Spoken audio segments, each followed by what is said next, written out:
أعوذ بالله من الشيطان الرجيم.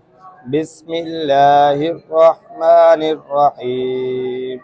إن الذين كفروا ينفقون أموالهم ليصدوا عن سبيل الله فسينفقونها ثم تكون عليهم حسرة ثم يغلبون والذين كفروا إلى جهنم يحشرون ليميز الله الخبيث من الطيب ويجعل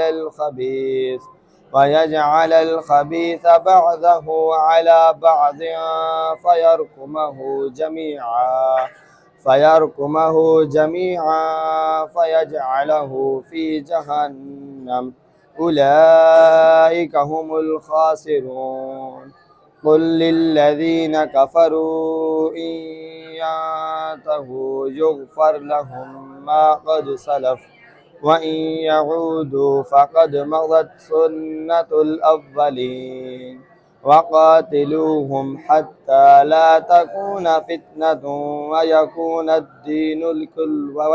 الدين كله لله فإن انتهوا فإن الله بما يعملون بصير وإن تولوا فاعلموا أن الله مولاكم نعم المولى ونعم النصير.